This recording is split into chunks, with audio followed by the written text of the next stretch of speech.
À 2 pas du lac du Bourget, au pied d'une terrasse formée par les dépôts de la rivière, s'étend depuis des centaines, voire des milliers d'années, une forêt de plantes irriguée par de très nombreuses sources. C'est de là que vient le nom du site, la Fontaine des Janons.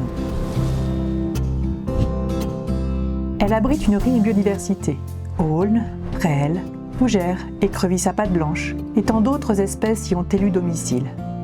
Cette forêt joue aussi un rôle majeur dans le déplacement de la faune entre le massif des Vosges et la chaîne de l'Épine.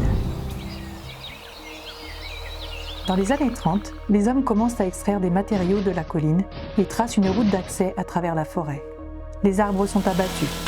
La pente naturelle où l'eau serpentait librement est modifiée. Des fossés et des buses canalisent l'eau, asséchant les secteurs situés en aval. Des casiers de décantation sont creusés pour traiter les eaux de ruissellement issues de la carrière avant leur rejet dans la rivière.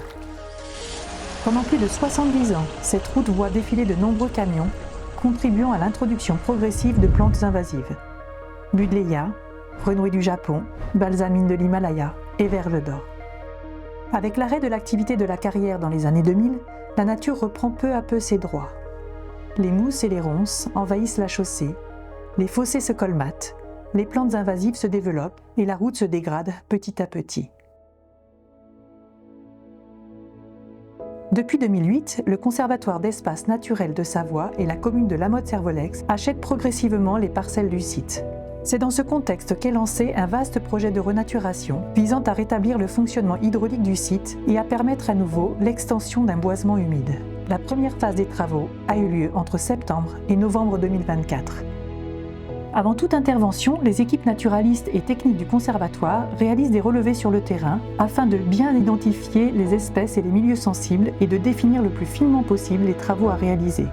Ceci débute par une phase de préparation du site, coupe des arbres autour des casiers de décantation, dessouchage, débroussaillage et protection des zones envahies par les plantes invasives afin de pouvoir les traiter plus tard. Pour des raisons techniques et environnementales, la deuxième phase de travaux est volontairement programmée pour la fin de l'été suivant. On évite ainsi de faire travailler les engins sur un terrain trop humide, ce qui permet également d'éviter les périodes sensibles pour de nombreuses espèces animales et végétales.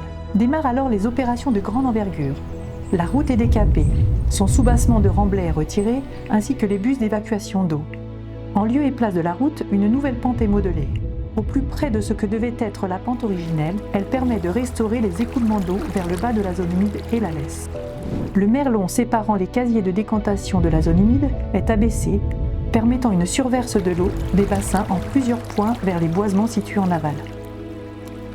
Lorsque les travaux s'achèvent, le paysage semble encore nu, mais le processus de recolonisation naturelle est déjà en marche. Les années passent, progressivement la forêt humide renaît. Les aulnes, fougères et autres espèces végétales refont leur apparition, accompagnées de nombreux champignons. Les animaux se réapproprient les lieux et l'eau retrouve son cours naturel. Bientôt, l'écosystème originel reprend toute sa place.